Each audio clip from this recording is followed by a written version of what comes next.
All right, let's talk industrial evaporators. We're going to get past the textbook stuff and really dig into how these things work on the plant floor, what goes wrong, and how you pick the right one for the job in the first place.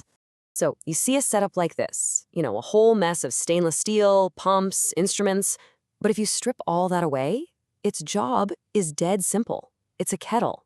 Yeah, a really, really sophisticated and expensive kettle, but its only purpose is to boil off a solvent, usually water, and leave you with a more concentrated product.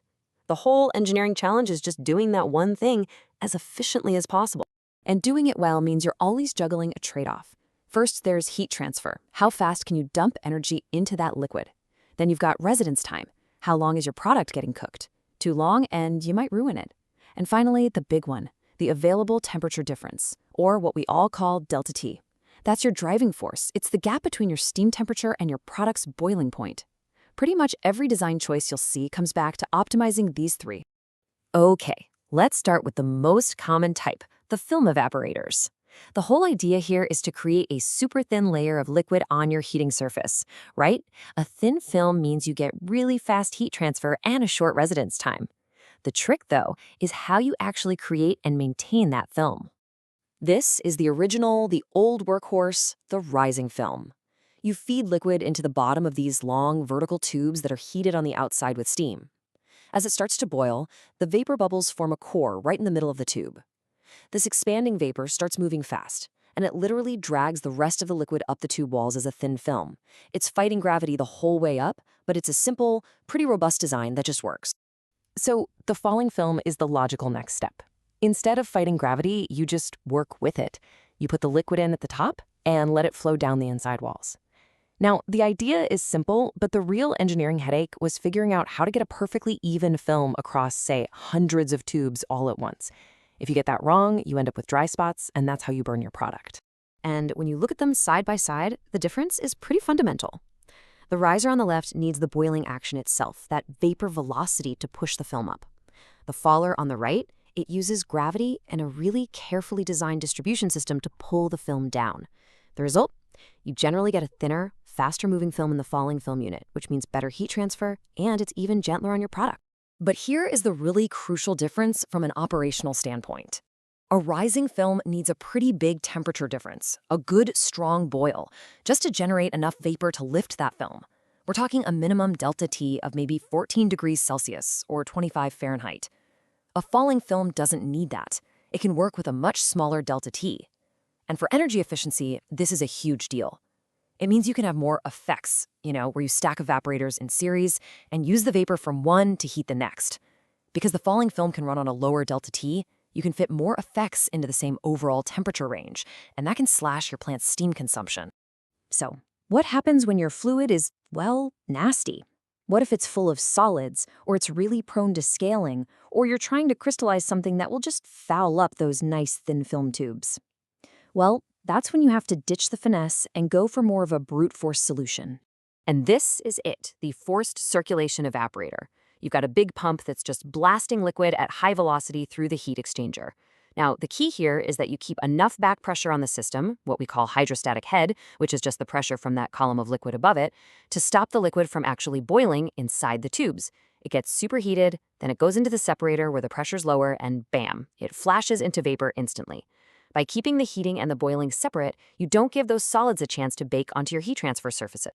You pull this design out for the really tough jobs, crystallizers, waste streams that are loaded with solids, or some weird materials with inverse solubility, the kind that drop out solids when you heat them up. The big trade-off is cost.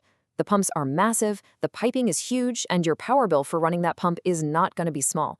It's an expensive way to do things, but sometimes it's the only design that'll run for more than a few hours without fouling. Now, for a lot of other applications, especially in food and pharma, a different design has really taken over, the plate evaporator. And its main advantages aren't just about thermal performance, it's about pure, simple mechanical access. See, unlike a shell and tube unit where the tubes are all welded in place for good, a plate evaporator is basically a big plate heat exchanger. You can open that frame and physically get your hands on every single square inch of the heating surface. For cleaning, for inspection, for maintenance, that's a total game changer. Plus, you can easily add or remove plates if you need to change the unit's capacity down the road. Let's get into the weeds here for a second, because the details really matter. This is the feed distribution system for a falling film plate.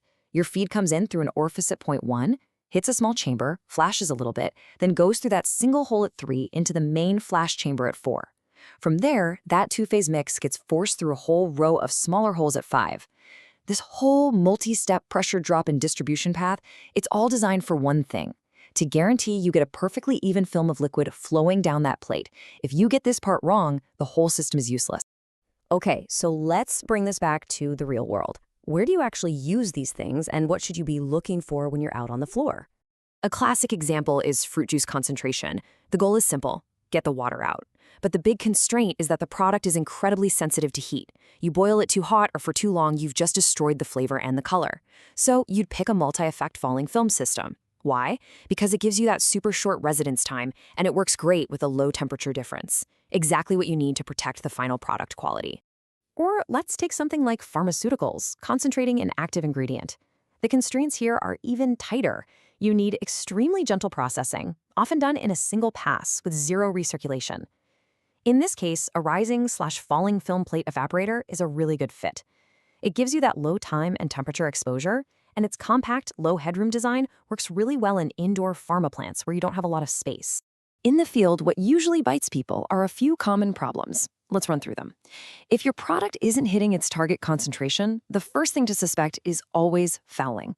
So start trending the differential pressure across your heat exchanger. As it fouls up, you'll see that DP just start to creep up day after day. If your overall evaporation rate just seems low, the problem is probably your vacuum system. A tiny air leak can absolutely kill your performance because it raises the boiling point and just eats up your available delta T. And finally, if you're seeing signs of product burn on when you do a clean out, your feed distribution system is almost definitely the problem. And that brings us right back to maintenance. With a tubular unit, you're pretty much stuck with a chemical clean in place. Trying to find and plug one leaky tube in a bundle of hundreds can be a total nightmare, and replacing a whole tubular bundle, that's a major capital project.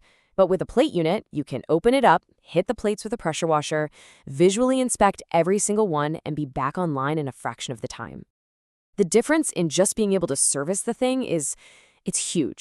So in the end, it all comes back to that engineering trade-off.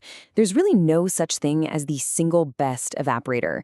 There's only the one that's best for your specific process. The final call always comes down to finding the right balance for your plant between that initial capital cost, the long-term energy cost you're going to pay to run it, and of course the absolute non-negotiable quality you need for your final product.